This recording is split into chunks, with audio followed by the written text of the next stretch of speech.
నమస్తే welcome to special focus. బీహార్లో assembly ఎన్నికలకు ముందు ఎస్ఐఆర్ నిర్వహించడంపై తీవ్ర దుమారం రేపుతున్న వేళ దేశవ్యాప్తంగా రెండో దశ చేపట్టాలని కేంద్ర ఎన్నికల సంఘం కీలక నిర్ణయం తీసుకుంది. Special intensive revision of voter list second phase మంగళవారం నుంచే ప్రారంభం కాబోతోంది. ఇంతకీ ఎస్ఐఆర్ కార్యక్రమంలో భాగంగా ఏం చేయబోతున్నారు?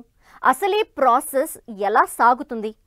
ఏ రాష్ట్రాల్లో ఎప్పుడెప్పుడు ఈ కార్యక్రమాన్ని చేపడతారు?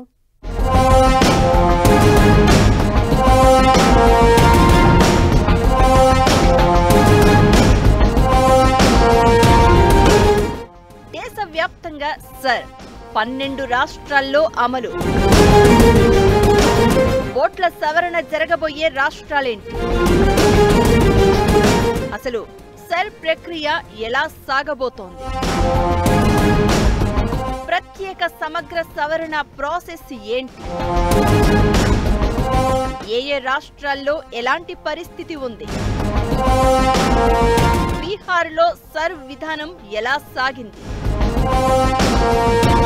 భారత ఎన్నికల సంఘం కీలక ప్రకటన చేసింది. దేశవ్యాప్తంగా ఓటర్ల జాబితాలను మరింత ఖచ్చితంగా పారదర్శకంగా రూపొందించేందుకు ప్రత్యేక సమగ్ర సవరణ కార్యక్రమాన్ని ప్రారంభించింది. 9 రాష్ట్రాలు 3 కేంద్రపాలిత ప్రాంతాల్లో ఒకేసారి ఈ కార్యక్రమం అమల్లోకి రానుంది. మొదటి దశగా బీహార్లో చేపట్టిన కార్యక్రమం సక్సెస్ఫుల్ గా పూర్తయిందని, అక్కడ ఒక్క అప్పీల్ కూడా రాలేదని, ఇది తమ టీం కృషికి నిదర్శనం అని ప్రధాన ఎన్నికల కమిషనర్ జ్ఞానేష్ కుమార్ అన్నారు. అండమాన్ నికోబార్, ఛత్తీస్గఢ్, గోవా, గుజరాత్, కేరళ, లక్షద్వీప్, మధ్యప్రదేశ్, పుదుచ్చేరి, రాజస్థాన్, తమిళనాడు, ఉత్తరప్రదేశ్, పశ్చిమ బెంగాల్ రాష్ట్రాల్లో సమగ్ర సవరణ మంగళవారం నుంచి ప్రారంభం కాబోతోంది. మెజారిటీ రాష్ట్రాల్లో ఓటర్ల సంఖ్య భారీగా ఉండడంతో సవరణ ప్రక్రియలో పారదర్శకతకు ప్రాధాన్యత ఇవ్వాలని ఈసీఐ నిర్ణయించింది.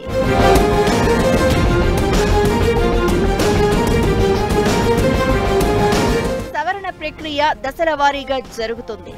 అక్టోబర్ 28 నుంచి నవంబర్ 3 వరకు ముద్రణ, శిక్షణ దశ ఉంటుంది. ఆ తర్వాత నవంబర్ 4 నుంచి డిసెంబర్ 4 వరకు ఇంటింటికి గణన దశ చేపడతారు. ఆ తర్వాత డిసెంబర్ 9న ముసాయిదా ఓటర్ల జాబితాను ప్రచురిస్తారు. ఈ సమయంలో తమ పేర్లలో మార్పులు, క్లెయిమ్లు, అభ్యంతరాలను జనాలు సమర్పించేందుకు అవకాశం ఉంటుంది. ఈ ప్రక్రియ జనవరి 8 వరకు కంటిన్యూ అవుతుంది. ఇక డిసెంబర్ 9 నుంచి వచ్చే ఏడాది జనవరి 31 వరకు విచారణలు, ధృవీకరణ జరుగుతుంది. 2026 ఫిబ్రవరి 7న తుది ఓటర్ల జాబితాను ప్రచురిస్తారు. ఇలా సమన్వయంతో పక్కా టైంలో ఈ ప్రక్రియ పూర్తి చేయాలని కేంద్ర ఎన్నికల సంఘం లక్ష్యంగా పెట్టుకుంది.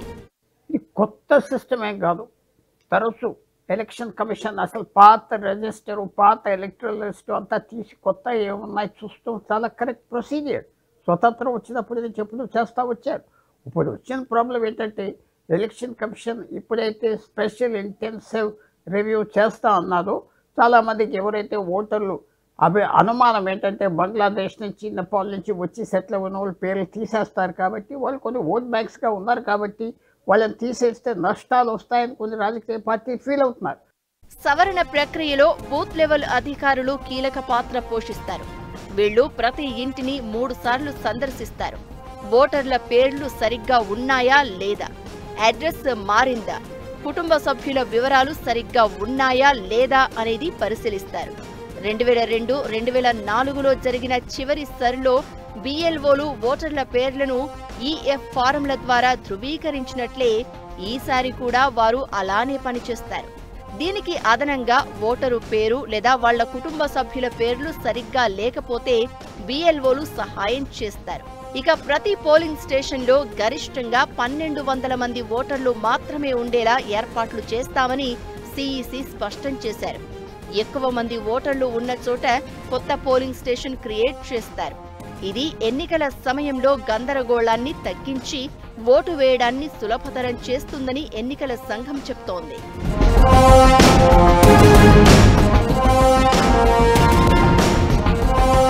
ముసాయిదా జాబితా తయారైన తర్వాత అందులోని వివరాలను ఈఆర్ఓలు లేదా ఏఈఆర్ఓలు పరిశీలిస్తారు.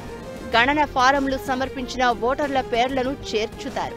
చివరి సవరణలో పేర్లు సరిపోలేని వారు లేదంటే లింక్ కానివారు ఉంటే వారికి నోటీసులు జారీ చేస్తారు.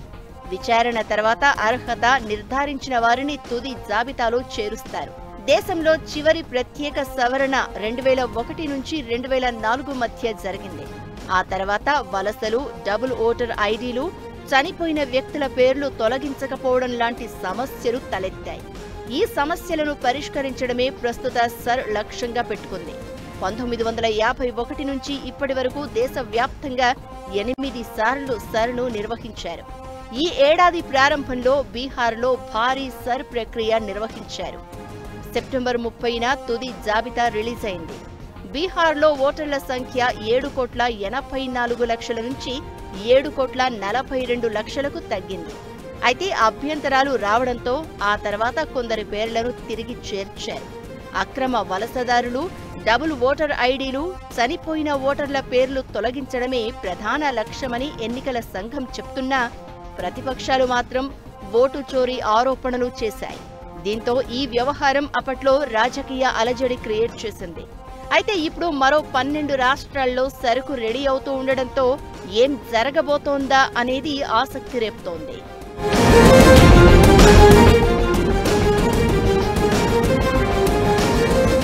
12 రాష్ట్రాల్లో ప్రత్యేక సమగ్ర సవరణకు కేంద్ర ఎన్నికల సంఘం సిద్ధమవటంతో అసలు ఎస్ఐఆర్ అంటే ఏంటనే ఆసక్తి జనాల్లో కనిపిస్తోంది. బీహార్లో జరిగిన సవరణ చుట్టూ రాజకీయం కనిపించింది. పార్లమెంటు సమావేశాల్లో ఇదే ప్రధాన అంశంగా మారింది. మరి 12 రాష్ట్రాల్లో ఏం జరగబోతోంది? తమిళనాడులో ఇప్పటికే ఎస్ఐఆర్ విధానంపై పొలిటికల్ మంటలు చెలరేగుతుండగా ఇకపై ఏం జరిగే ఛాన్స్ ఉంది? అసలేంటి ఎస్ఐఆర్?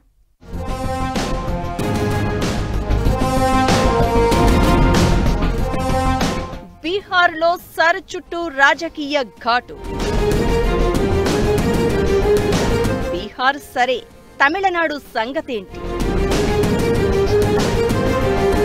12 రాష్ట్రాల్లో సర్ ఎలా సాగబోతోంది? అసలు సర్ ఏంటి? ఎందుకు ఇది కీలకం? సర్ అనేది ఓటర్ల జాబితాను మరింత ఖచ్చితత్వం, పారదర్శకతతో సవరించడానికి చేపట్టే ప్రత్యేక కార్యక్రమం. ఇందులో కొన్ని దశలు ఉన్నాయి. ఇది కొన్ని దశల వారీగా సాగుతుంది. మొదటిది పర్ఫార్మెన్స్ పర్చ్, అంటే ఓటర్ల జాబితా వడపోత. డూప్లికేట్ ఎంట్రీలు, చనిపోయిన వ్యక్తులు, శాశ్వతంగా అడ్రస్ మార్చుకున్న ఓటర్లను గుర్తించి ఓటర్ల జాబితా నుంచి తొలగిస్తారు. రెండోది స్పెషల్ సమ్మరీ రివీజ్, అంటే ప్రత్యేక సమగ్ర సవరణ. ఓటర్ల అడ్రస్లు, వయసు, డాక్యుమెంట్ల లాంటి వివరాలను డోర్ టు డోర్ సర్వేల ద్వారా ధృవీకరిస్తారు. ఇది ఎన్నికల ముందు జాబితాను ఖచ్చితంగా చేయడానికి సహాయపడుతుంది. మూడోది షెడ్యూల్ అమలు. సర్ షెడ్యూల్ను విడుదల చేసి రాష్ట్రాల్లో బూత్ లెవెల్ ఆఫీసర్ల ద్వారా అమలు చేస్తుంది. నాలుగవది రాజకీయ పార్టీలతో సమన్వయం. ఓటర్ల జాబితాలో తప్పులుంటే రాజకీయ పార్టీలు సరిదిద్దడానికి సహకరించాలని ఈసీఐ సూచిస్తోంది. సర్ చేపట్టే హక్కు పూర్తిగా ఈసీఐ సొంతం. సుప్రీంకోర్టు కూడా దీన్ని గుర్తించింది. ఎలాంటి జోక్యం చేసుకోకూడదని తెలిపింది.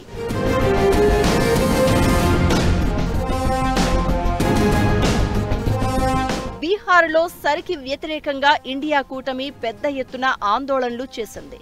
ప్రధాని మోదీ ఓట్ చోరీకి పాల్పడుతున్నారని, దానికి ఎన్నికల సంఘం సహకరిస్తోందని రాహుల్ గాంధీ ఆరోపించారు. అంతేకాదు దేశవ్యాప్తంగా ఆందోళనలు నిర్వహించారు. ఇక బీహార్లో అయితే ఓటర్ అధికారి యాత్ర పేరుతో ఓ కార్యక్రమమే చేపట్టారు రాహుల్. అయితే ఇలాంటి ఆరోపణల మధ్య ఈ విషయం సుప్రీంకోర్టు వరకు వెళ్ళింది. అయితే ఇప్పుడు రెండో దశలో తమిళనాడులోనూ సర్ కార్యక్రమం జరగబోతోంది. ఇప్పటికే ఆ రాష్ట్రంలో దీనిపై అధికార డీఎంకే భగ్గుమంటోంది.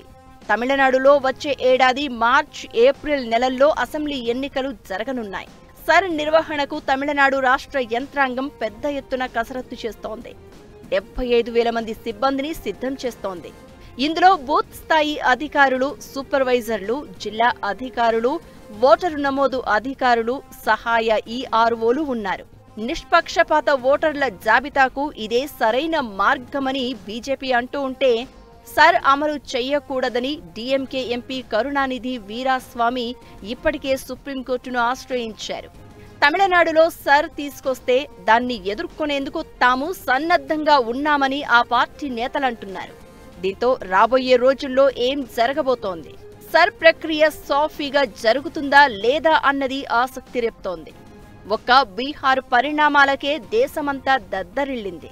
అలాంటిది ఇప్పుడు 9 రాష్ట్రాలు 3 కేంద్రపాలిత ప్రాంతాల్లో ఒకేసారి సర్ అంటే రాజకీయం మరింత రగలడం ఖాయంగా కనిపిస్తుందనే అభిప్రాయాలు వినిపిస్తున్నాయి.